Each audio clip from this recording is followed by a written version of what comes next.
नमस्कार, स्वागत है आपका। मैं हूं आपके साथ रवि मिश्रा। इस बुलेटिन में मेरे साथ है मेरे सहयोगी सुमित, करुणा और प्रतिमा। खबरों की करते हैं शुरुआत। आरजीकर अस्पताल के पूर्व प्रिंसिपल संदीप घोष से लगातार चौथे दिन सीबीआई की पूछताछ जारी है। वहीं सीबीआई रेप मर्डर केस के आरोपी संजय रॉय का आज फिर साइकोलॉजिकल टेस्ट कराएगी सीबीआई। कल हुई 10 घंटे की पूछताछ के बाद सीबीआई कॉलेज के पूर्व प्रिंसिपल रणदीप घोष से आज भी पूछताछ कर रही है।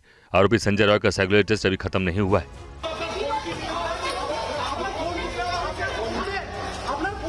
आज फिर आरोपी संजय रॉय का साइको एनालिसिस टेस्ट। बंगाल के गवर्नर दिल्ली आकर कोलकाता मामले पर रिपोर्ट सौंपेंगे। पूर्व प्रिंसिपल संदीप घोष से चौथे दिन पूछताछ। सुप्रीम कोर्ट ने मामले का स्वतः संज्ञान लिया। मंगलवार को सुनवाई। 70 से ज्यादा पद्म पुरस्कार सम्मानित डॉक्टरों ने सरकार को लिखी चिट्ठी। सूत्रों के मुताबिक सीबीआई को संजय रॉय के बयानों पर संदेह। इस बीच दिल्ली के एम्स के डॉक्टरों ने रक्षाबंधन के मौके पर हाथों में काली राखी बांधकर विरोध जारी रखने का ऐलान किया है। कोलकाता में महिला डॉक्टर के साथ हुई बर्बरता के बाद डॉक्टर सेंट्रल प्रोटेक्शन एक्ट लागू करने की मांग कर रहे हैं। एम्स सहित दिल्ली के दूसरे सरकारी अस्पतालों के डिवीजन डॉक्टर्स ने आज से स्वास्थ्य मंत्रालय के सामने निर्माण भवन पर फ्री ओपीडी सेवा देने का भी फैसला किया है।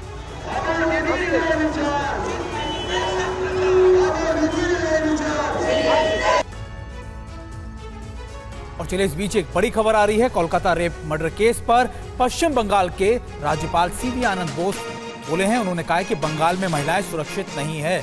मौजूदा सरकार ने महिलाओं को निराश किया, ये भी उन्होंने कहा। और देखिए, महिलाएं यहाँ के गुंडों से डरती है, ये भी कुछ कहा। आगे और कुछ क्या कहा उन्होंने, आइए आपको सुनाते हैं। Bengal is not a place safe for women. Bengal has failed its women, not Bengal society. The present government of Bengal has failed the women folk. Bengal should again be brought back to its pristine glory, where women had their own respectable place in society. That has been lost. They are scared. They are scared of gundas. This has been created by a government which is insensitive to this issue. You know, we take pride in the fact, yatra naryastu pujyanti, ramante tatra devata. Where women are honored, there the gods rejoice. But unfortunately, in Bengal, the government has ensured that women have no protection. और वहीं पश्चिम बंगाल के governor ने कोलकाता की घटना को बर्बर बताया और कहा कि वो पूरे मामले से गृह मंत्री को अवगत करवाएंगे। The gruesome tragedy that has taken place in RGKR, that should not be repeated again. I respect the sentiments of the mothers. Certainly, the law will take its course. See, my communication with the Home Minister and the union ministers, I do not want to discuss the details in public. I'll do my duty. Regarding RGKR, whatever steps are to be taken will be taken. We have the observation of the High Court about absolute failure of the state machinery, which is a very, very serious observation. I am apprised of that. As governor, I will do my duty and fulfill my promise to the people of Bengal. Kolkata rape case में CBI की जांच। आरोपी संजय रॉय के इर्द गिर्द घूम रही है। आरोपी के कई बयान शक के दायरे में। सीबीआई महिला डॉक्टर के साथ हुई बर्बरता के आरोपी संजय रॉय के दिमाग को पड़ रही है। अब एजेंसी की पूरी जांच मुख्य आरोपी के इर्द गिर्द घूम रही है। यही वजह है कि आज भी आरोपी का साइकोलॉजिकल टेस्ट किया जा रहा है। सीबीआई को संजय के बयान पर शक है। साइकोलॉजिकल टेस्ट से सच सामने आएगा।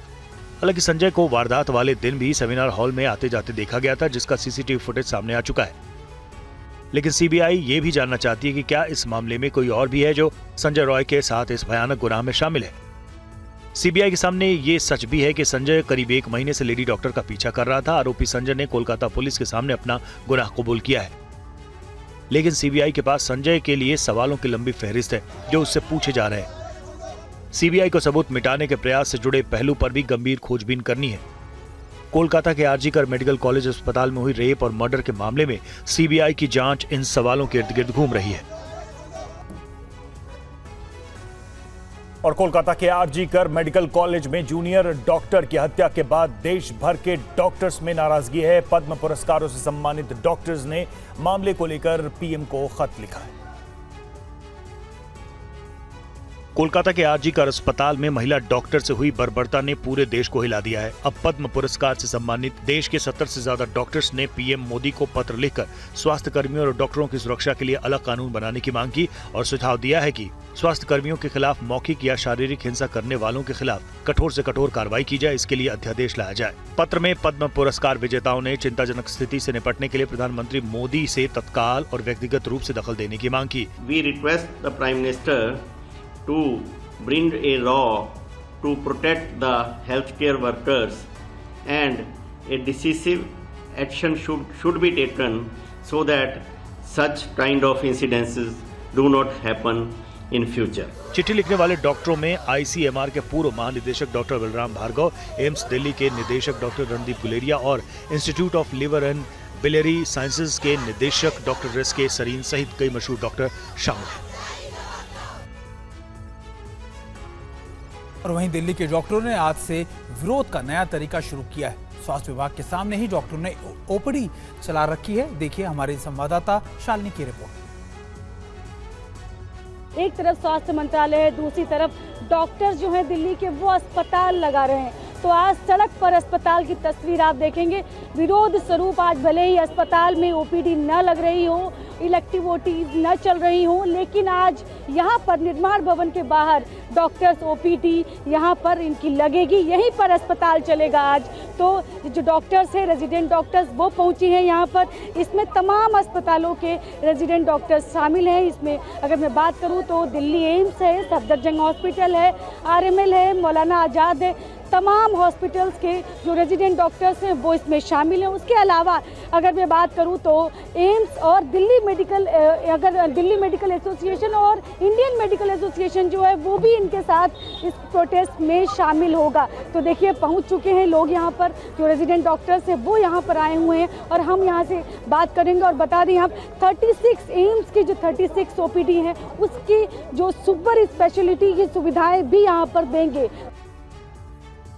और देखिए इस बीच यूपी के मुरादाबाद से बड़ी खबर है, जहां पर नर्स के साथ रेप की वारदात को अंजाम दिया गया। प्राइवेट अस्पताल की नर्स को बंधक बनाकर रेप की वारदात सामने आई है। अस्पताल के डॉक्टर पर ही रेप का आरोप लगा है। अस्पताल के 2 कर्मचारियों की मदद से इस वारदात को अंजाम दिया गया, जो बताया जा रहा है। पुलिस ने आरोपी डॉक्टर को गिरफ्तार कर लिया। यूपी के मुरादाबाद का यह पूरा मामला, जहां पर नर्स के साथ रेप की वारदात।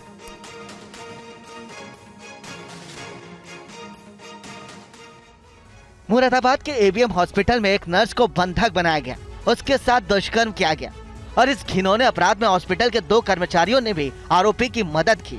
पीड़िता के पिता ने पुलिस रिपोर्ट में 3 आरोपियों के नाम लिखे हैं, जिसके बाद पुलिस ने रेप के आरोपी शाहनवाज को गिरफ्तार कर लिया है। उसी क्लिनिक के डॉक्टर द्वारा उसकी बेटी के साथ दुष्कर्म किया गया। प्रार्थी के प्रार्थना पत्र के आधार पर 3 व्यक्तियों को नामजद किया गया है, जिसमें एक व्यक्ति का नाम है शाहनवाज, जो कि उस हॉस्पिटल का डॉक्टर है, और दूसरा व्यक्ति है जुनैद, और इसमें एक महिला है जिसका नाम है महनवाज। और इन तीनों व्यक्तियों पर मुकदमा दर्ज किया गया। मामला सामने आने के बाद प्रशासन ने एबीएम हॉस्पिटल को सील कर दिया है। 20 साल की नर्स के साथ हुई हैवानियत में साथ देने वाले आरोपी से पुलिस पूछताछ कर रही है। पुलिस ने आरोपियों पर गंभीर धाराएं लगाई हैं। मध्य प्रदेश के जबलपुर में 2 महिला डॉक्टरों के साथ छेड़खानी और बदतमीजी की घटना सामने आई है। घटना के विरोध में यहां भी डॉक्टर लामबंद हो गए। कोलकाता रेप और मर्डर कांड को लेकर देश भर में हाहाकार मचा है। इस बीच एमपी के जबलपुर में डॉक्टर सड़कों पर है। नेताजी सुभाष चंद्र बोस मेडिकल कॉलेज की 2 महिला डॉक्टर्स के साथ छेड़खानी की गई। कार सवार 5 बदमाशों ने इन दोनों महिला डॉक्टर्स का गर्ल्स हॉस्टल तक पीछा किया। इस घटना के बाद से डॉक्टर्स प्रदर्शन कर रहे हैं और सुरक्षा की मांग कर रहे हैं। हमारे इधर के स्टूडेंट्स पास आउट, वो लोग इधर से लौट रहे थे, है ना, उसी को छेड़ा गया है। उनके आजू बाजू में बाइक लेके घूमा गया है। तो इस तनाव स्थिति में भी अगर अगर ये सब कुछ हो सकता है तो नॉर्मल दिनों तो कुछ भी हो सकती है। हालांकि डॉक्टर्स ने मौके से 3 बदमाशों को पकड़कर पुलिस के हवाले कर दिया, लेकिन कोई शिकायत दर्ज नहीं करने की वजह से उन्हें छोड़ दिया गया। कॉलेज के डीन ने इस घटना से जुड़ी एक तहरीर पुलिस को दी है। पुलिस मामले की जाँच कर रही है। डीन सर के द्वारा एक आवेदन दिया गया है। इस संबंध में यदि पीड़िता थाने में उपस्थित आकर किसी प्रकार की कोई शिकायत करती है तो उसमें वैधानिक कार्रवाई की जाएगी। अभी जांच की जा रही है, जांच में जैसे तथ्य रहेंगे उसमें आगे वैसे कार्रवाई की जाएगी। मेडिकल के छात्रों की ये भी शिकायत है कि इस मामले को लेकर उन्हें सीएम से मिलने का समय नहीं दिया गया। और हरियाणा में एक जूनियर महिला डॉक्टर के साथ मारपीट का मामला सामने आया है। यहां आरोपी खुद एक सीनियर डॉक्टर है। रोहतक मेडिकल कॉलेज के पीजी डॉक्टर मनिंदर कौशिक को गिरफ्तार कर लिया गया है। जूनियर डॉक्टर ने आरोप लगाया है कि मनिंदर पिछले 7 महीने से उसके साथ मारपीट कर रहा था। आरोप यह भी है कि आरोपी ने 16 अगस्त को शाम महिला डॉक्टर का अपहरण किया था। रो मत। मैं बीडीएस फर्स्ट ईयर की स्टूडेंट हूँ पीजीआई रोहतक में। मेरे साथ 7 महीने से टॉर्चर हो रहा है फैकल्टी से, जिनका नाम है doctor Maninder Kaushik. Anatomy first year PG MD कर रहे हैं वो। यहाँ से 7 महीने से वो मेरे पीछे पड़े हुए हैं। जब उन्हें बोलती हूँ कि मेरे को उनके साथ नहीं रहना है तो मेरे को वो मारते हैं, मेरे को टॉर्चर करते हैं, मेरा सामान ले लेते हैं, कहते हैं तेरी अटेंडेंस शॉर्ट कर दूंगा, तेरे को पेपर में नहीं बैठने दूंगा। पुलिस ने पूरे मामले की उच्च स्तरीय जांच शुरू कर दी है। पुलिस के मुताबिक जूनियर डॉक्टर और आरोपी एक दूसरे को पिछले कई महीनों से जानते थे। रो मत। और अब खबर बिहार से। मुजफ्फरपुर में दलित नाबालिग लड़की की हत्या के बाद बवाल मचा हुआ है। उपद्रव मचाने वाले 17 लोगों को पुलिस ने गिरफ्तार कर लिया है। देखिए पूरी रिपोर्ट। मुजफ्फरपुर में बवाल मचाने वालों के खिलाफ पुलिस एक्शन हुआ है। इस मामले में पुलिस ने 17 लोगों को गिरफ्तार किया है। नाबालिग दलित लड़की की हत्या के खिलाफ जुलूस निकाल रहे प्रदर्शनकारियों की पुलिस के साथ झड़प हुई थी। अब इस मामले में 17 आरोपियों पर शिकंजा कसा गया है। पुलिस ने बवाल मचाने वाले आरोपी पर जातीय उन्माद, हिंसा फैलाने, कानून व्यवस्था तोड़ने का मामला दर्ज किया है। इस मामले में 47 नामजद और 250 अज्ञात लोगों के खिलाफ पारू थाना में मामला दर्ज किया गया है। इससे पहले सैकड़ों उपद्रवी मुजफ्फरपुर में लालू छपरा गांव पहुंचे थे। इन लोगों ने मानिकपुर चौक को जाम कर दिया था और पुलिस के खिलाफ जमकर नारेबाजी की थी। इसके बाद वहां ये ग्रुप पारू थाना क्षेत्र के गोलापुर गांव पहुंच गया और मुख्य आरोपी के साथ साथ करीब 1 दर्जन घरों में जमकर उत्पात मचाया। घरों में रखे सामान को तितर बितर कर तोड़फोड़ की और जमकर मारपीट की गई। इस बीच पुलिस भी गाँव में पहुँच गयी और उन उपद्रवियों को उधेड़ा गया। बता दें कि मुजफ्फरपुर में लालू छपरा गांव में एक दलित लड़की की बेरहमी से हत्या कर दी गई थी, जिसके बाद पूरे गांव में आक्रोश फैल गया। खबर छत्तीसगढ़ से। छत्तीसगढ़ के सुकमा में नक्सलियों के खिलाफ बड़ी कामयाबी मिली है। जंगल में छिपा कर रखे गए गोला बारूद की बड़ी खेप को बरामद किया गया है। देखिए आप पूरी खबर। सुकमा में नक्सलियों के खिलाफ अभियान जारी है। सुकमा में अब नक्सलियों के खिलाफ बड़ा एक्शन हुआ है। सुरक्षा बलों ने गश्त के दौरान नक्सलियों पर बड़ी चोट की है। नक्सलियों के गढ़ में घुसकर ये कार्रवाई की गई। जंगल में छिपा कर रखी गई गोला बारूद की बड़ी खेप बरामद हुई है। नक्सल फोर्स ने इन हथियारों को 2 अलग अलग ठिकानों पर किसी बड़ी वारदात के लिए छिपा कर रखा हुआ था, मगर डीआरजी और बस्तर फाइटर्स की संयुक्त कार्रवाई ने नक्सलियों के मंसूबों पर पानी फेर दिया।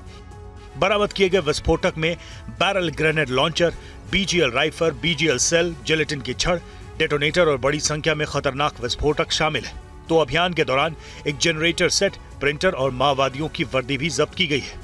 गुप्त सूचना मिलने पर जिला रिजर्व गार्ड, बस्तर फाइटर्स और स्थानीय पुलिस की संयुक्त टीमों ने पूरे जंगल को घेर लिया और फिर सर्च अभियान चलाया। नक्सलियों को एक्शन की भनक लग चुकी थी। ऐसे में नक्सली वक्त रहते इलाके से निकल गए, मगर उनका बारूदी जखीरा सुरक्षा बलों ने जब्त कर लिया। इन हथियारों को किसी बड़ी वारदात के लिए छिपा कर रखा गया था। झारखंड के पूर्व सीएम चंपाई सोरेन नाराज हैं। उन्होंने कहा कि सभी विकल्प खुले हैं। तो सीएम हेमंत सोरेन ने आरोप लगाया कि बीजेपी उनका परिवार और पार्टी तोड़ रही है। देखिए पूरी रिपोर्ट। झारखंड में विधानसभा चुनाव से पहले पूर्व सीएम चंपई सोरेन नई राह तलाशने को मजबूर हैं। चंपई सोरेन आज बीजेपी में शामिल हो सकते हैं। चंपई ने कहा कि उनका सीएम रहते अपमान किया गया, ऐसे में अब जेएमएम में उन्हें घुटन महसूस हो रही थी। उन्होंने सोशल मीडिया के जरिए अपना दर्द बयां करते हुए लिखा कि मुख्यमंत्री रहते मेरा अपमान हुआ, मेरे कार्यक्रम स्थगित करवा दिए गए, आत्मसम्मान पर लगी चोट से दिल भावुक था। 2 दिन तक बैठकर आत्म मंथन करता रहा। 4 दशकों में पहली बार मैं अंदर से टूट गया। विधानसभा चुनाव तक सफर में मेरे लिए सभी विकल्प खुले हैं। तो केंद्रीय मंत्री जीतन राम मांझी ने लिखा कि एनडीए में आपका स्वागत है। चंपई दा आप टाइगर थे, टाइगर हैं और टाइगर ही रहेंगे। एनडीए परिवार में आपका स्वागत है। चंपई सोरेन के पाला बदलने की अटकलों के बीच झारखंड के मुख्यमंत्री हेमंत सोरेन ने बीजेपी पर जेएमएम विधायकों की खरीद फरोख्त का आरोप लगाया। समाज तो छोड़ो, ये घर भी फोड़ने का काम करता है, पार्टी तोड़ने का काम करता है। आए दिन कभी इस विधायक को खरीद ले, कभी उस विधायक को खरीद ले। उन लोग को इधर उधर घसीटने में उन लोग को देरी नहीं लगता है। और चंपई सोरेन के जेएमएम छोड़ने की चर्चा को झारखंड कांग्रेस प्रदेश अध्यक्ष केशव महतो ने अफवाह बताया। उन्होंने आरोप लगाया कि बीजेपी का मकसद हेमंत सोरेन सरकार को गिराना है। देखिए, हम लोग तो जानते हैं कि चंपई सोरेन जी माननीय मंत्री बहुत ही पार्टी के समर्पित और सरकार में महत्वपूर्ण जिम्मेदारी के पद पर रहे हैं और अभी भी हैं, और उनको पार्टी ने और गठबंधन ने काफ़ी सम्मान देने का काम किया है। वे दिल्ली आए हैं अपने निजी दौरे पर बेटी से मिलने के लिए, जैसा उन्होंने अपने बयान में कहा है। इसलिए ये सब अटकलें फैलाई जा रही हैं इन अफवाहों से, और ज़्यादा मीडिया के लोग ही इस तरह का अफवाहें फैला रहे हैं, जिससे एक अजब सी स्थिति पैदा हो रही है। और ये सारा खेल जो है भाजपा का है। आप सभी जानते हैं कि किस तरह से वहाँ की लोकप्रिय सरकार माननीय हेमंत सोरेन के नेतृत्व में कल्याणकारी योजनाओं को लागू कर रही है, काम कर रही है। इससे ये भाजपा बौखला गई है और कुछ न कुछ समय समय पर षड्यंत्र रचते रहती है। और अब खबर हरियाणा की सियासत से जुड़ी हुई। जेजेपी में मची भगदड़ के बीच दुष्यंत चौटाला ने कहा है कि इससे चुनावी तैयारियों पर ज्यादा असर नहीं पड़ेगा। चुनावी मौसम में दुष्यंत चौटाला की पार्टी से 5 विधायक पाला बदल चुके हैं। देखिए पूरा अपडेट इस रिपोर्ट में। चुनाव बिगुल बजते ही हरियाणा में दुष्यंत चौटाला की जननायक जनता पार्टी में भगदड़ मच गई है। इस बीच बीजेपी में हुई टूट पर दुष्यंत चौटाला ने कहा कि पार्टी चुनाव के लिए पूरी तरह तैयार है। पूरी तैयारी है। 90 की 90 सीटों पर हल्का बॉडीज बन चुकी है और अच्छा काम सभी कार्यकर्ता मिलकर आगामी 42 दिन में करेंगे। और आगामी 42 दिन आगामी 5 साल का हरियाणा का भविष्य सुनहरा लिखने का काम। इससे पहले 3 दिनों में 10 में से 5 विधायकों ने जेजेपी का साथ छोड़ दिया। एमएलए देवेंद्र बबली, अनूप धानक, ईश्वर सिंह, रामकर्ण काला के बाद अब विधायक जोगीराम सिहाग ने भी पाला बदल लिया है। हरियाणा विधानसभा में जेजेपी के 10 विधायक हैं, जिनमें से 5 पार्टी से अलग हो चुके हैं और अभी 2 से 3 विधायकों को पार्टी से अलग होने के संकेत मिल रहे हैं। हरियाणा में इस बार मुख्य मुकाबला सत्तारूढ़ बीजेपी और विपक्षी पार्टी कांग्रेस के बीच नजर आ रहा है। तो अभय चौटाला की अगुवाई में एनएलडी और बीएसपी गठबंधन भी मुकाबले में आने की कोशिश कर रहा है। इसके अलावा आम आदमी पार्टी और दुष्यंत चौटाला की जेजेपी भी पूरा जोर लगा रही है। हरियाणा में 1 अक्टूबर को मतदान होगा और 4 अक्टूबर को नतीजे आएंगे। और वहीं जम्मू कश्मीर आगामी विधानसभा चुनाव की बात की जाए तो विधानसभा चुनाव के लिए बीजेपी की रणनीति तैयार है। पूरी खबर आप देखिए। बीजेपी जम्मू कश्मीर विधानसभा चुनाव के लिए पूरे दमखम के साथ मैदान में उतरने की तैयारी कर रही है। पार्टी अगले हफ्ते से धुआंधार प्रचार का आगाज करने जा रही है। सूत्रों के मुताबिक एक बार फिर चुनाव का पूरा दारोमदार पीएम नरेंद्र मोदी संभालेंगे। बीजेपी के कई वरिष्ठ नेता भी प्रचार प्रसार में जुटेंगे। पीएम मोदी जम्मू कश्मीर में 5 से 10 रैली करेंगे। बीजेपी के 4 कद्दावर नेता करेंगे प्रचार। अमित शाह और राजनाथ सिंह करेंगे रैलियां। दोनों नेता 10 से 15 रैली करेंगे। पार्टी अध्यक्ष जेपी नड्डा भी संभालेंगे कमान। सूत्रों के मुताबिक पार्टी ने उम्मीदवारों की स्क्रीनिंग के लिए भी जिम्मेदारी तय कर दी है। केंद्रीय राज्य मंत्री जी किशन रेड्डी, जितेंद्र सिंह और बीजेपी के राष्ट्रीय महासचिव तरुण चुग 90 सीटों के लिए उम्मीदवारों की स्क्रीनिंग करेंगे। खबर ये भी है कि पार्टी इस बार नए चेहरे को भी मौका दे सकती है। सूत्रों के मुताबिक बीजेपी 21 अगस्त तक उम्मीदवारों की अपनी सूची भी जारी कर सकती है।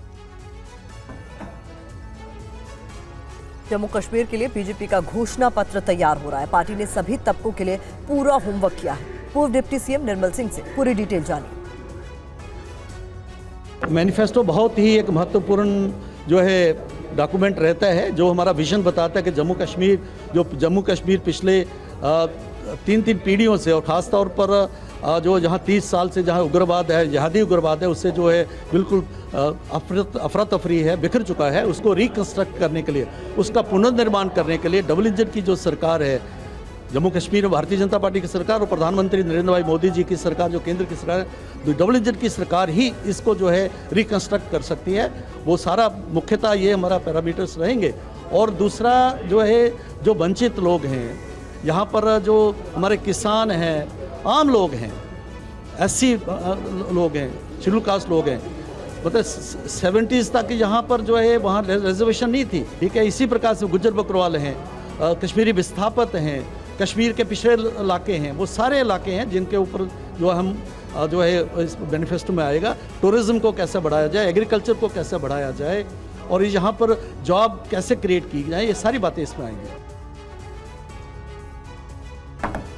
और कोलकाता रेप और मर्डर केस में TV9 पर बड़ा खुलासा हुआ है। TV9 भारतवर्ष से कोलकाता के पानीहाटी शमशान के मैनेजर ने बड़ा दावा किया। मैनेजर ने दावा किया है कि लेडी डॉक्टर का शव जल्दबाजी में जलाया गया। पुलिस ने शव को जल्दी जलाने को कहा था। शव का अंतिम संस्कार तीसरे नंबर पर होना था, लेकिन पुलिस के कहने पर सबसे पहले लेडी डॉक्टर के शव का अंतिम संस्कार हुआ। मैनेजर ने बताया कि अंतिम संस्कार के वक्त स्थानीय विधायक और पार्षद मौजूद थे। पुलिस ने कहा कि जगह छोटी है और भीड़ बहुत, इसलिए पहले लेडी डॉक्टर के शव को जलाने के लिए कहा गया। तो ये बड़ी जानकारी इस मामले में सामने आई है, आइए सुनते हैं। उस दिन आर्चिकर का घटना जब हुआ, पीड़ित का जब बॉडी आया यहाँ पे, तब 3 बॉडी यहाँ पे था। लाइन में सबसे आखिर में उनका बॉडी था, लेकिन उनका बॉडी सबसे पहले जलाया गया। उसका बाबा माँ का कहना है कि जल्दी उसका बॉडी जला दिया गया ताकि हम लोग कुछ समझ ना समझने के लिए कोई बात नहीं, लेकिन उसका पापा भी, बाबा भी, मम्मी कुछ नहीं बोला, कुछ नहीं हम लोग को बोला नहीं, जो लाइन में ही चलो ऐसा कुछ नहीं हम लोग को बोला है। लेकिन इतना कंजेस्टेड हो गया इलाका, आदमी से ज़्यादा पुलिस था, VIP MLA सर भी था, MLA कौन है? नंदू, और जो हम लोग का काउंसलर भी था इधर, और इतना गाड़ी हो गया, इलाका कंजेस्टेड हो गया, इसलिए बोला थोड़ा जल्दी करने के लिए। तो उसका मामा पापा भी कुछ नहीं बोला, हम लोग को आके कुछ नहीं बोला है, नहीं हम लोग को लाइन में ही दो, ऐसा कुछ नहीं हम लोग को बोला है। तो इसलिए यहाँ नहीं था, हम लोग को पास आके कुछ नहीं बोला था। नहीं मतलब यहाँ पे थे? हाँ, यहाँ आके उसका मामी तो था, अस्थि भी विसर्जन किया है, उसका मम्मी भी था इधर, हम देखा है। और जितना जल्दी रिलीज हो सकता है, इलाका इतना कंजेस्टेड हो गया। उसका फादर और मदर जो, हाँ अभी तो सुन रहे, हाँ उठा जल्दी कर दिया है, हाँ आज बोला है, किंतु उस दिन कुछ नहीं बोला था। उस दिन बोलने से जल्दी करने के लिए क्या कोलकाता पुलिस ने कहा था? मतलब हाँ, पुलिस बोला था अभी जो बॉडी आएगा तो हम लोग को बॉडी है, जो हमको बोला है तुमको तो मालूम है आरजीकर का घटना, हम हाँ मालूम, तो TV में देख रहे हैं तो मालूम तो होगा ही, देखो जितना जल्दी हो सके इतना रिलीज कर लो, क्या कि इतना पुलिस कंजेस्टेड होता है, हम लोग को भी तो इधर गार्ड देने पड़ेगा, इसलिए बोला है हम लोग ठीक है। एक तो अल्पवयसी लड़की देखने के लिए सबको भी खराब लगता है, तो ठीक है उसको लाइन थोड़ा VIP कोटा में चलो। हमारे साथ रविशंकर दत्ता हमारे संवाददाता इस वक्त जुड़े हुए हैं, सीधे रुख करेंगे उनका। रविशंकर, आपने जो सवाल पूछे उनका जवाब देते उन्होंने कहा कि पुलिस के कहने पर जल्दी से शव का अंतिम संस्कार किया गया। क्या और जानकारी निकल के सामने आ रही है और क्या इसमें सामान्य स्थिति नजर आ रही है या फिर कोई सवाल खड़े हो रहे हैं? देखिए, इसमें ज़रूर सवाल खड़े हो रहा है, क्योंकि इसका कारण ये है, कल तिलोत्तमा के जो पेरेंट्स हैं उन्होंने कहा कि पुलिस ने जल्दी उनका जो डेड बॉडी है जला दिया। हालांकि उसका 3 नंबर में उनका लाइन जो यहाँ पे होता है, 3 बॉडी उस दिन यहाँ पे शाम को 6 बजे के बाद थे, लेकिन जब रात को जलाया गया, बॉडी का क्रिमिशन हो गया, तब 11:45 को ऐसा कुछ टाइम था उनका, लेकिन सबसे पहले उनका जो है क्रिमिशन किया गया। इसका कारण ये दर्शाया जा रहा है कि जगह जो है बहुत छोटी है। हालांकि ये सच है, जो रोड्स है वो बहुत छोटी है और पुलिस काफ़ी ज़्यादा थे वहाँ पे, और पूरा चीज़ को जल्दी करने का और भी एक कारण था ताकि लोग जो है वो समझ ना सके, लोगों में गुस्सा ना आए, या तो फिर और भी कुछ कारण हो सकता है इसको जल्दी जलाने का। इसका पहले कई ऐसे वारदात हमने देखे हैं जहाँ पे ऐसे बॉडीज़ को जल्दी जलाया गया है। क्या कोलकाता पुलिस ऐसा ही कुछ ट्राई कर रहे थे, ये कहना मुश्किल है, लेकिन जो मैनेजर है वो कह रहा है कि कोलकाता पुलिस, लोकल एमएलए और काउंसिलर, इन लोगों के कहने पे जो बॉडी जलाया गया, जो उनका अंतिम क्रिया किया गया, वो वीआईपी ट्रीटमेंट दिया गया ताकि जगह जो छोटी है उसमें इतना भीड़ ना हो जाए, पुलिस वहाँ पे बाकी को जो पीछे में जो बॉडीज़ आ रहे थे वो ना रुक जाए। और इसके साथ साथ सबसे बड़ी बात है कि ये जो घटना है ये घटना जल्दी जल्दी ख़त्म हो जाए। हालांकि उनका ये भी कहना है, जो पेरेंट्स थे उस दिन वो वहाँ पे मौजूद थे, लेकिन उन्होंने इसका कोई आपत्ति नहीं जताया। उसका जो तिलोत्तमा के जो परिवार वाले थे वो भी आपत्ति नहीं जताए, लेकिन आज वो आपत्ति जता रहे हैं। तो ये मामला अभी गंभीर होता दिखाई दे रहा है, क्योंकि ऐसा एलिगेशंस जब आता है इतना ऐसे केसेस में, तब ये सवाल उठ जाता है इन्वेस्टिगेशन प्रोसेस में, ऐसा क्या था कि बॉडी को जल्दी जलाया गया। हालांकि उस दिन बॉडी का जो अंतिम क्रिया जिसने किया था, हम लोग बांग्ला में उसको डोम कहते हैं, उनका ये कहना है कि तिलोत्तमा का फेस में काफ़ी ज़्यादा स्क्रैच मार्क्स थे, नाखून के काफ़ी ज़्यादा स्क्रैच मार्क्स थे, और उनका एक ईयर का एक हिस्सा नहीं था। ये भी चश्मदीद गवाह है जो कि अंतिम क्रिया इसमें किया था। उनका ये कहना है, उन्होंने बॉडी को जिस हालत में देखा था उसमें कान की उनका कान का एक हिस्सा नहीं था और मुंह में बहुत सारा नाखून के मार्क्स थे। तो ये भी दर्शाता है कि उसके ऊपर कैसे अत्याचार हुए थे, कैसे कैसे उनके ऊपर अत्याचार किए गए थे और किस हालत में उनकी मौत हुई थी। और शायद यही सब चीज़ है, इसको कहीं पे छुपाने के लिए या तो ये कई सारे सवाल हैं रविशंकर, और शायद ये देखिए ये सवाल अब मृतक डॉक्टर के पिता की तरफ से भी उठाए जा रहे हैं। क्या कहा है मृतक डॉक्टर के पिता ने, आइए सुनते हैं। पहले से तो हम ये बोल रहा है, यही तो दिक्कत है हम लोगों का, जो डिपार्टमेंट पूरा इसलिए इन्वॉल्व है इसमें।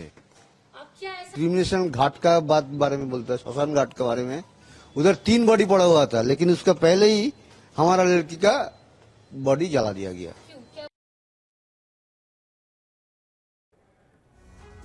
और इस बीच हमारे साथ हमारे सहयोगी कुमार कुंदन भी जुड़े हुए हैं कोलकाता से ही। कुंदन, इस पूरे मामले को लेकर जैसा कि हमने पहले भी आपसे बात की थी कि माता पिता यही आरोप लगा रहे थे, और अब खुद शमशान घाट पर जो शख्स जिनकी बातचीत हमने सुनवाई, जिनसे रविशंकर दत्ता ने बात की है, वो इस बात की पुष्टि कर रहे हैं कि नंबर तीसरे नंबर का था, लेकिन जल्दीबाजी में उनका शव जला दिया गया। कई तरह के सवाल उठ रहे हैं।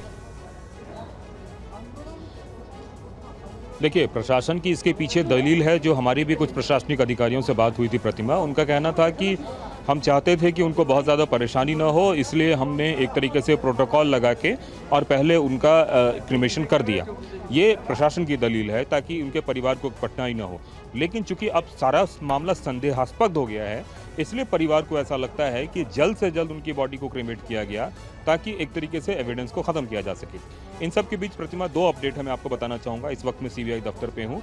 आरजीकर अस्पताल के 4 डॉक्टरों को सीबीआई ने फिर से पूछताछ के लिए बुलाया है, और अब से थोड़ी देर पहले वो डॉक्टर सीबीआई के इस दफ्तर में आए हैं। और इसके साथ ही कुणाल घोष ने अभी सीबीआई के अधिकारियों से मुलाकात की है, और उन्होंने एक सब डॉजरियर एक तरह से सौंपा है, जिसमें इस बात का जिक्र है कि वहाँ क्या क्या हो रहा है, किस तरह की चीज़ें हैं। तो ये दोनों एक अपडेट है। लेकिन इन सब के बीच मैं जिस बात का जिक्र कर रहा था वो ये कि जैसा कि हमारे संवाददाता रविशंकर दत्ता बता रहे हैं, उस जगह पे उस दिन जो कुछ भी हुआ उसको लेके पीड़िता के पिता अब सवाल खड़े कर रहे हैं सरकार के ऊपर, और निश्चित रूप से ये कुछ ऐसे सवाल हैं जो कि संदेह के घेरे में सारे सिस्टम को ला रहे हैं। प्रतिमा जी। और रविशंकर, देखिए सवाल आपसे यह है कि जिस तरह से जल्दबाजी में जो अंतिम संस्कार करवाया गया, पुलिस की तरफ से एक प्रेशर था, जो बात खुद कबूली गई है शमशान घाट के मैनेजर की तरफ से। सवाल इसलिए भी उठ रहा है पुलिस की जल्दबाजी पर, क्योंकि शुरुआत से ही पहले हमने देखा कैसे इस मौत को लेकर अलग अलग बयानबाजी दी गई। सुसाइड कहा गया, अननेचुरल डेथ कहा गया, तमाम तरीके से इस मामले को मोड़ने की कोशिश की गई, और अब यह नया खुलासा।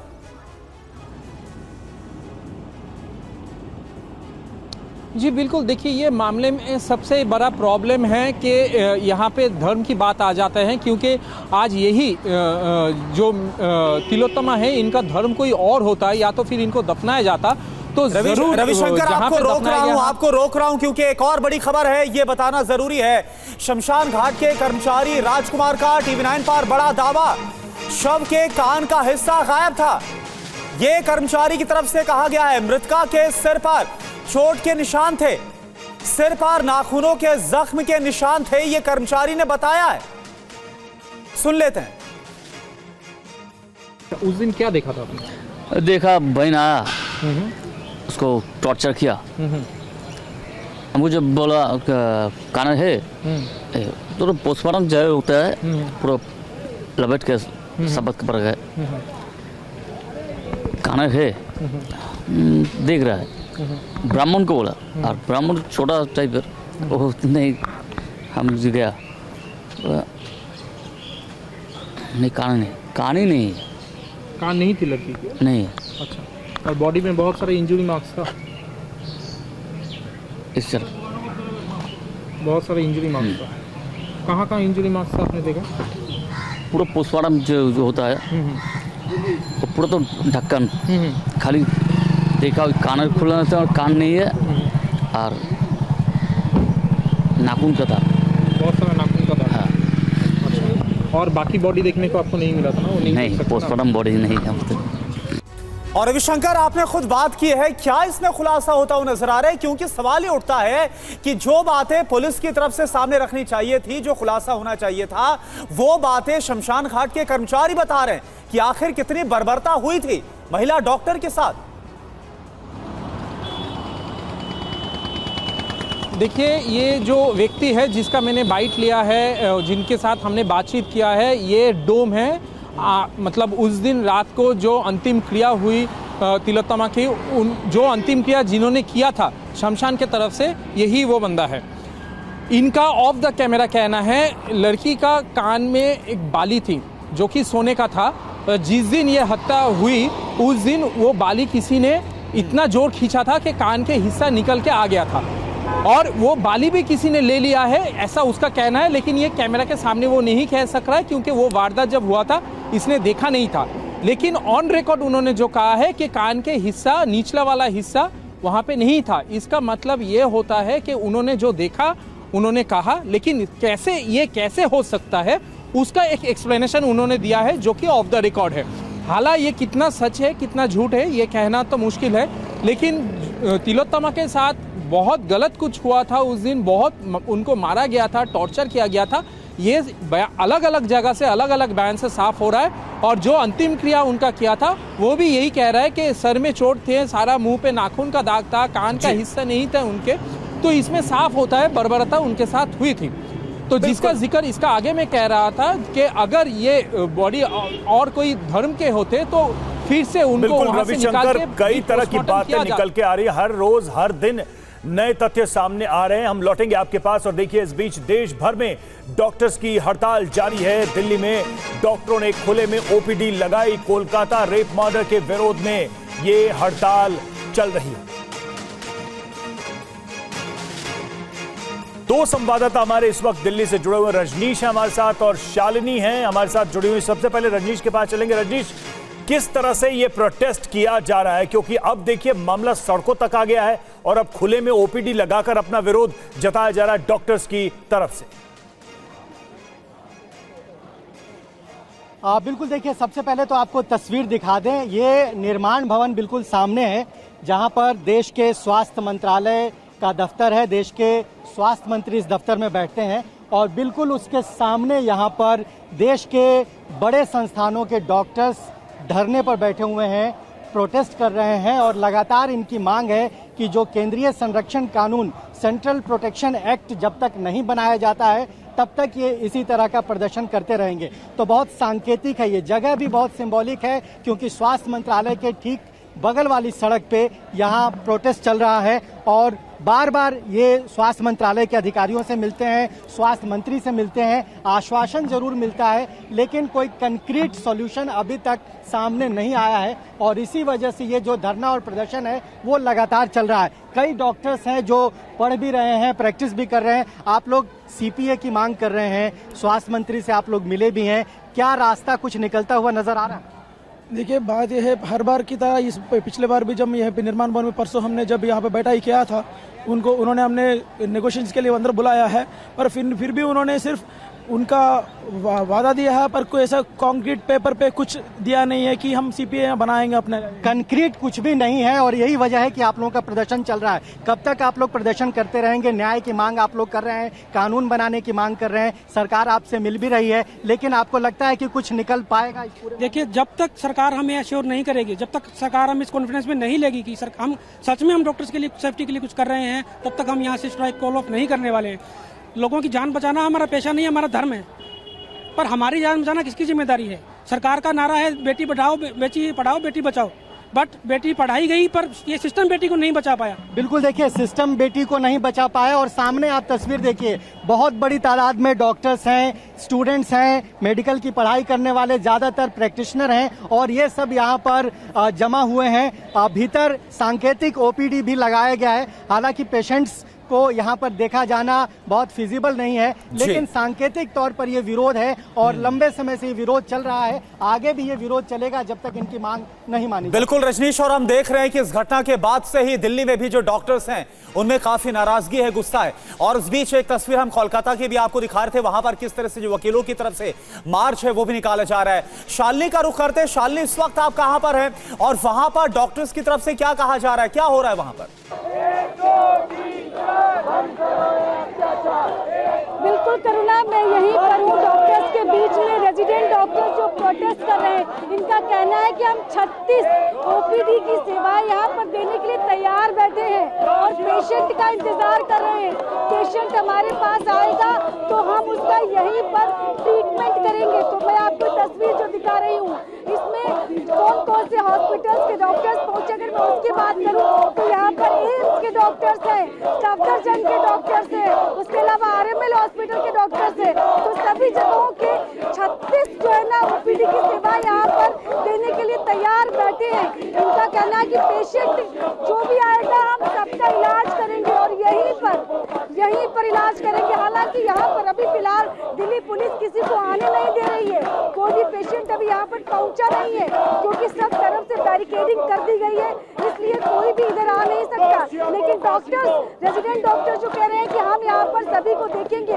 और इनके जो प्रोटेस्ट को ज्वाइन करेंगे 2 बजे दिल्ली मेडिकल एसोसिएशन ज्वाइन करेगा और आईएमए के जो डॉक्टर्स हैं वो इनके प्रोटेस्ट में वो भी आकर यहाँ पर मरीजों का इलाज करेंगे। तो यहाँ पर जो लोग हैं यहाँ पर कर रहे हैं, प्रदर्शन कर रहे हैं। प्रदर्शन का तरीका थोड़ा सा अलग है, थोड़ा सा जो दूसरों से कहेंगे कि फिलहाल कल तक अस्पतालों में ओपीडी नहीं हो रही थी, आज भी नहीं हो रही, लेकिन यहाँ पर सारे मरीजों को देखा जा रहा है। ये बात लगातार यहाँ पर डॉक्टर्स बार बार बोल रहे हैं। आप लोग आज यहाँ पर सड़क पर मरीजों को देखने जा रहे हैं?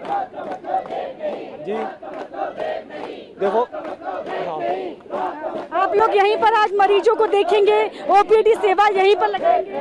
देखो, हमारी तरफ से हमने जो भी अथॉरिटी हैं, जो भी हमसे हो सकता था, हमने उन्हें बोला कि हमारे लिए अरेंजमेंट किया जाए। जो भी ओपीडी के लिए, पेशेंट के लिए देखने के लिए ज़रूरी है, हमने सारा उसके लिए मांग की थी, पर कुछ रीज़न की वजह से ये सब चीज़ें पॉसिबल नहीं हो पाई।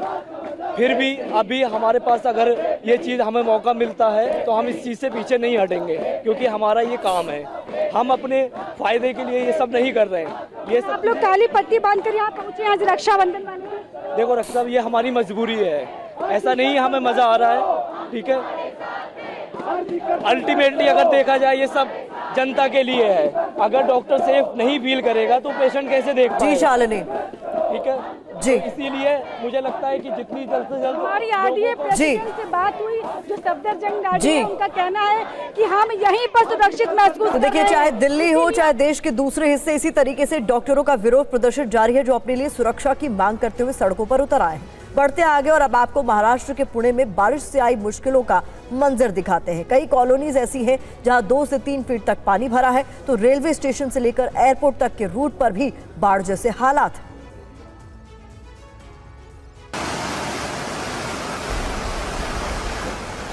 हर तरफ पानी ही पानी, सड़कों पर सैलाब का कब्जा, गलियों में बहते नाले। पुणे में भारी बारिश की वजह से जिंदगी ठहर गई। हर तरफ बाढ़ जैसा मंजर दिखाई दिया। पुणे की कई कॉलोनी में 3 से 4 फीट तक पानी भर गया। सैलाब की वजह से कई बाइक भी कबाड़ बन गई। अब पुणे रेलवे स्टेशन के बाहर की तस्वीरों को देखिए। रेलवे स्टेशन के एंट्रेंस और एग्जिट पॉइंट पर पानी भरने से यात्रियों को खासी परेशानी हुई। इस रास्ते में घुटनों तक पानी भरा है। ऐसा मंजर एयरपोर्ट वाले रूट पर भी देखा गया। ये तस्वीरें पुणे के पिंपरी चिंचवाड़ की। इस इलाके में भारी बारिश की वजह से निचले इलाकों में जबरदस्त जल जमा हुआ। ऐसे में पानी निकालने के लिए जेसीबी से दीवार को तोड़ना पड़ा। दरअसल लगातार हुई बारिश की वजह से थेरगांव की सुंदर कॉलोनी और आसपास के इलाकों में सैलाब ने कब्जा कर लिया था। निचले इलाकों पर आई आपदा से निपटने के लिए प्रशासन से मदद मांगी गई, जिसके बाद राहत अभियान चलाया गया। कई लोगों के घरों में 3 फीट तक पानी पहुंच गया था। इस पानी को निकालने के लिए बगल की 4 दीवारी को जेसीबी की मदद से तोड़ा गया, जिसके बाद धीरे धीरे पानी की निकासी हुई और स्थानीय लोगों ने राहत की सांस ली। उधर महाराष्ट्र के रायगढ़ में एक ही परिवार के 3 लोग सावित्री नदी में डूब गए, तो केरल के वायनाड से आया नया वीडियो भी कलेजा चीर देने वाला है। देखिए आपदा से जुड़ी ये खबर। ये तस्वीरें रायगढ़ की है, जहां माड़ इलाके के पास सावित्री नदी में बड़ा रेस्क्यू ऑपरेशन चलाया गया। तस्वीरों में देख सकते हैं कि प्रशासन और रेस्क्यू टीम के साथ नदी में पानी के बीच स्थानीय लोग भी अपनी नाव के साथ उतरे। इस रेस्क्यू ऑपरेशन को देखने के लिए नदी किनारे बड़ी संख्या में लोग जमा हो गए।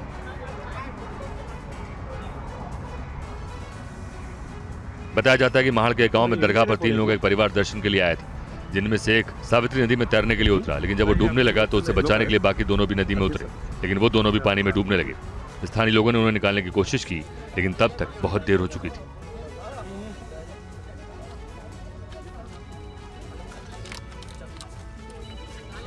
अब 30 जुलाई को केरल के वायनाड में आपदा की इन तस्वीरों को देखिए। सैलाब की दहाड़ देखिए, लैंडस्लाइड का कोहराम देखिए। जिंदगी भर ऐसे टूटा था कुदरत का कहर। केरल के वायनाड से लैंडस्लाइड की अब सीसीटीवी फुटेज सामने आई।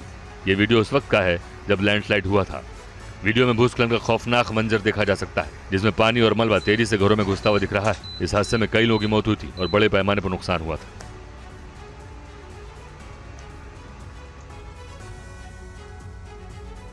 और अब खबर कनाडा से। कनाडा के ओंटारियो में बाढ़ और बारिश से भीषण तबाही हुई है। अचानक आई बाढ़ से पूरा शहर पानी पानी हो गया। देखिए लेटेस्ट अपडेट।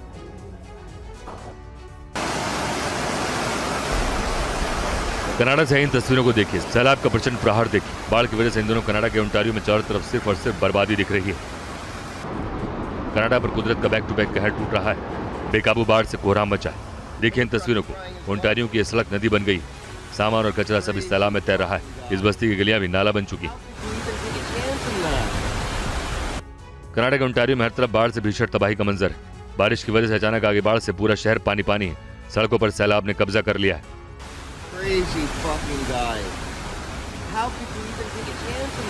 सैलाब की मनमानी देखी।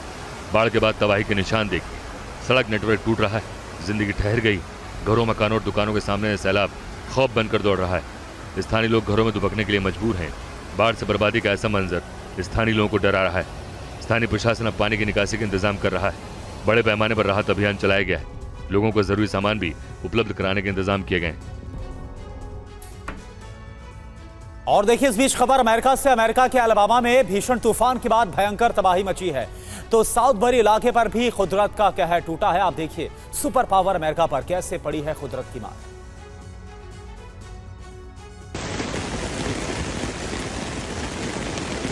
हर तरफ तबाही का मंजर। तूफान और मूसलाधार बारिश से बाढ़ का कोहराम। मकान, दुकान, संस्थानों में दाखिल होता सैलाब। लहरों में उफान, तैरती कारें, डूबती गाड़ियां। बाढ़ से तबाही की तस्वीर अमेरिका के साउथबरी की है। अब बाढ़ की इन तस्वीरों को देखिए। आसमानी आफत से साउथबरी करा रहा है। बारिश और बाढ़ ने अमेरिका के इस इलाके को पानी पानी कर दिया। सड़कों पर तेज रफ्तार सैलाब में बड़े बड़े ट्रक बह गए। कारें खिलौनों की तरह तैर रही हैं। सड़कें दरिया में तब्दील हो चुकी हैं और इस दरिया में कार, ट्रक, वाहन सब डूबते चले गए। कुदरत के इस जल तांडव से साउथ बरी लाचार है, परेशान है, जिंदगी पर ब्रेक लग गया है। अमेरिका में कनेटिकट के साउथ बरी में लगातार हुई बारिश की वजह से मुश्किलों का सैलाब है। ये पूरा इलाका भारी बारिश के बाद आई बाढ़ में डूब चुका है। अब भी बाढ़ और बारिश का दौर जारी है। बिजली सप्लाई ठप पड़ा। तो अमेरिका के अल्बामा में भीषण तूफान ने कोहराम मचा दिया। देखिए इन तस्वीरों को, तूफान में बाउंस हाउस कैसे उड़ गया। इस तूफान ने पूरे इलाके में जबरदस्त तबाही मचाई। गनीमत यही कि किसी के घायल होने की सूचना नहीं। बिहार के सुपौल में बीएमपी के 200 ट्रेनी जवान फूड पॉइजनिंग के शिकार हुए हैं। इन बीमार जवानों का वीरपुर अनुमंडल अस्पताल में इलाज चल रहा है। फूड पॉइजनिंग से 200 से ज्यादा जवानों की तबीयत बिगड़ गई। इन जवानों का इलाज वीरपुर अनुमंडल के सरकारी अस्पताल में जारी है। यहाँ एक भी बेड खाली नहीं है। कई जवानों को सलाइन चढ़ाई जा रही है। पूरे अस्पताल में अफरा तफरी का माहौल है। भीमनगर में बिहार विशेष सशस्त्र पुलिस की 12वीं और 15वीं बटालियन में ट्रेनिंग के लिए जवान पहुंचे हैं। पूरे बिहार से यहाँ करीब 400 जवान ट्रेनिंग कर रहे हैं। कल दोपहर इन ट्रेनी जवानों ने खाना खाया। देर शाम से अचानक सभी की तबीयत बिगड़ने लगी। सुबह में तो हम लोग नाश्ता वास्ता किए थे, उस समय उतना सिम्टम नहीं था, लेकिन शाम में जो है कि छाती में जलन होने लगा और कंठ जो है कि दर्द करने लगा। रात 11 बजे तक लगभग 250 जवान अनुमंडल अस्पताल वीरपुर पहुंचाए गए। खबर के बाद वीरपुर एसडीएम सहित कई वरीय पदाधिकारी भी अस्पताल पहुंचे और हालात का जायजा लिया। बताया जा रहा है कि खाने की जांच की गई तो सल्फास की एक पोटली मिली। ऐसे में खाने में सल्फास मिले होने का शक जताया जा रहा है।